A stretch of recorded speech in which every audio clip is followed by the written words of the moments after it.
Naitwa Jacqueline Isaac na ninapenda kufanya book review. Leo hii nina kitabu kinaitwa Confession of an Imperfect Mom, God's Path to Less Guilty and More Grace cha Julie Burnhill. Nimekipenda sana hichi kitabu. Sababu ya kwa nini nilikinunua,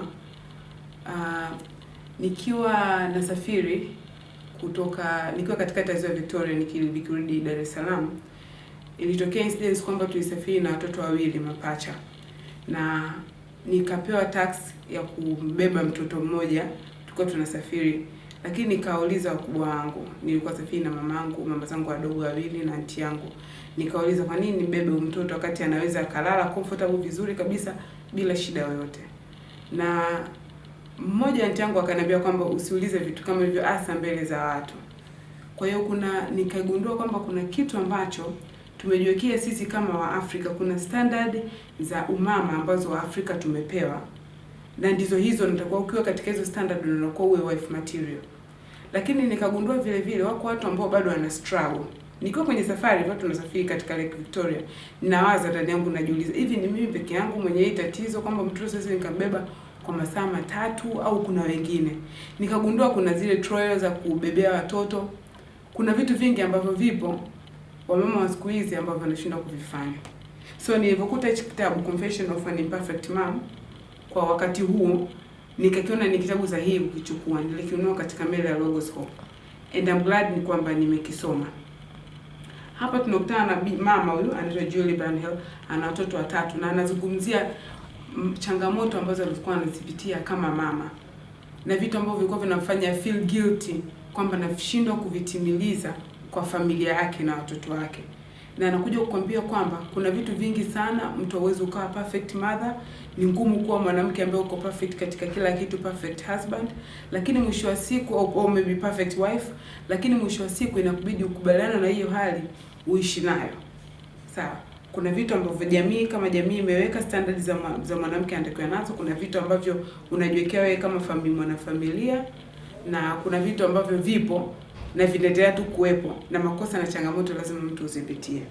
So katika Julie Burnhill ana explore vitu mbalimbali ambavyo amepitia katika maisha yake kama mama, na ambavyo anajifunza kila siku, na anapenda kuwafundisha na watu wengine wavipitie.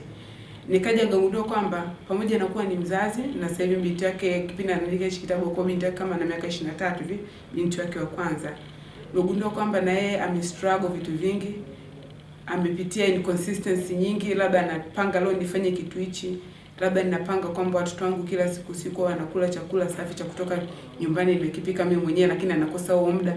Mwisho siku anaanza kununua kutoka labda take away, ananunua anapikia watoto wake wanakula. Au labda watoto wangu watakuwa wanakunywa juice fresh, mwisho siku anaanza kununua juice dukani. Unaona, ni vitu vidogo vidogo ambavyo kwa binti wa sasa hivi vinaweza vikawa changamoto, si kama vile ambavyo wazazi wetu ambavyo wamekuwa zamani. Anakuwa ni mama wa nyumbani kamili, anahakikisha chakula kipo, anahakikisha watoto wamevaa vizuri, wameenda shule nguo safi. Lakini wanawake sasa hivi tunakuwa tuko busy sana. Sawa, tunakuwa tuko busy na kazi, tuko busy labda na vitu vingine vya jamii na maisha, unakuwa uko busy navyo, unaona. Kwa hiyo inakuwa inakushinda kutimiza baadhi ya zile standards ambazo mwanamke amewekewa, hasa katika jamii yetu sisi, especially kwa Afrika. Sawa, nimechagua hichi kitabu kwa sababu vile vile kimenifanya kutambua nafasi yangu mimi kama binti kwa mama yangu.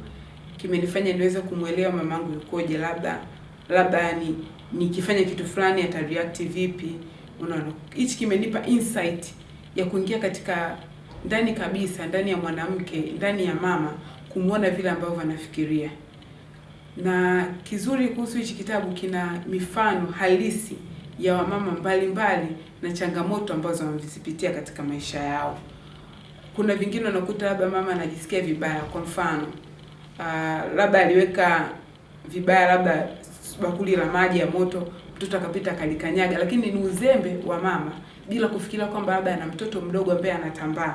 Unaona, kwa mama anakuwa anajisikia vibaya sana, kwa nini nimeweka hichi mahala hapa nikasababisha labda mwanangu akaungua hivi au akapata kilema hiki. Lakini mwisho siku unakuta hata sisi watoto hatufikiri hicho kitu kama kilishawahi kutokea, tunakuwa tunasahau.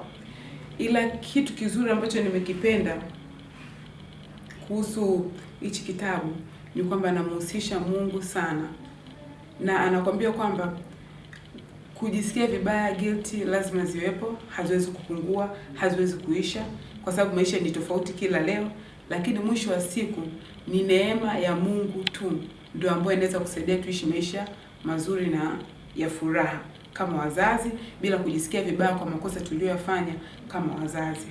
Kwa kweli hichi kitabu kimenifanya hata kwa maisha yangu ya baadaye, sina mtoto bado, ila kwa maisha yangu ya baadaye nitakuwa kitanipa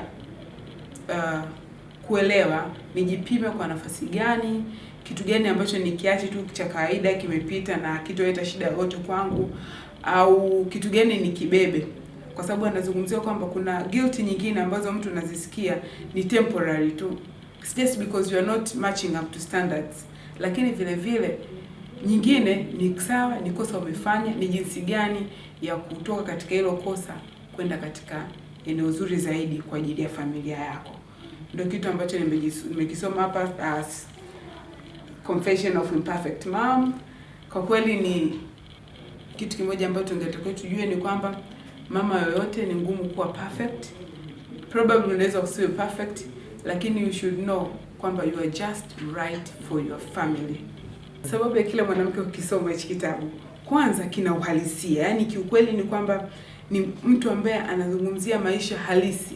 Na nilichopenda kuhusu Julie Banhill ni kwamba alifanya survey kwa wanawake mbalimbali, walikuwa wanampa matatizo yao ambayo wanapitia katika kukuza watoto, na vitu ambavyo wana regret mpaka sasa hivi, na vitu ambavyo they do not regret so far. Kitu ambacho anasisitiza Julie, anakuambia kwamba maisha yanaenda na yanapita. Utajisikia vibaya kwa baadhi ya vitu, lakini mwisho wa siku it's your life, it's your choice. Don't feel guilty. Yaani kitabu kizima kinakufanya live a guilty free life kama mama. Kwa hiyo kitu ambacho anataka kuambia wanawake wasifeel guilty, wasijisikie vibaya kwa baadhi ya vitu. Vitu vingine vinaenda, vitapita na vinaisha. Kitu kingine kitamfanya mwanamke asijione kwamba yuko peke yake. Sawa. Unajua tunavyoishi katika maisha ya sasa hivi, nazungumzia mazingira ya Kiafrika kwa sababu mimi ni Mwafrika, ni kwamba unaweza kuona kwamba standard moja ya familia moja, labda mama anaosha vyombo, anapikia watoto chakula, anawaandaa vizuri, lakini wewe ukijiangalia labda schedule yako imebana sana. Unafanya kazi labda unarudi saa 12, chakula anapika house girl, nguo kufua za watoto, unaona, yaani muda wako umekuteti sana kiasi ya kwamba unajisikia vibaya, kwa nini nakosa muda wa kufanya vitu hivi na hivi na hivi kwa watoto wangu. Usijisikie vibaya. At least anachoshauri ni kwamba chukua kitu kimoja ambacho ni kizuri katika maisha yako umekifanya kwa watoto wako. Kwa mfano, unaleta chakula, kwamba you make sure kwamba watoto wako kila siku wanaishi chakula cha kutosha mezani. Unalipia ni gharama za shule. Sawa. Unahakikisha labda umewafundisha watoto wako kusali. Yaani anakuambia kwamba katika vyote hivi ambavyo unajisikia vibaya, at least make a list, andika list yako ya vitu ambavyo wewe kama mama unajisikia vizuri kuvifanya. Labda umewafundisha watoto vizuri discipline. Probably watoto wako labda hawafanyi vizuri shuleni, lakini umejitahidi umewafundisha discipline. Do not feel bad about it. Be proud wa kile kitu kimoja kizuri ambacho umekifanya kwa ajili ya watoto wako. Sawa, ndo anachosisitiza hapa Julie. Na kingine na kufanya vile vile usijione kwamba mwenye makosa, kwa sababu unakutana na wanawake wengine ambao wameandika makosa yao hadharani waliofanya kama mama katika familia zao. Kwa hiyo ningemuencourage kila mzazi, unaweza kusoma hichi kitabu. Kwa mazingira mengine anaweza akawa tofauti na kwetu, lakini kina kwetu sisi kama Waafrika, kama Waswahili, lakini kwa namna moja au nyingine kitatusaidia sana katika kujua jinsi gani ya kulea familia zetu, na kitatupunguzia mzigo wa kubeba matatizo ambayo labda tungetakiwa tusiyabebe kabisa. Ninakukaribisha kwenye channel yangu. Ukipenda kusikia vitabu zaidi, you can just click the link below kwa ajili ya kusubscribe, na vile vile you can comment. Unaweza vivyo ukanipa suggestion ya vitabu vyovyote ambavyo ungependa mimi ni review, au we can chat. Nisome vitabu vingi, kwa tunaweza tukaendelea kubadilishana mawazo. Till next time, I'll be reviewing these books kila wiki. Karibuni.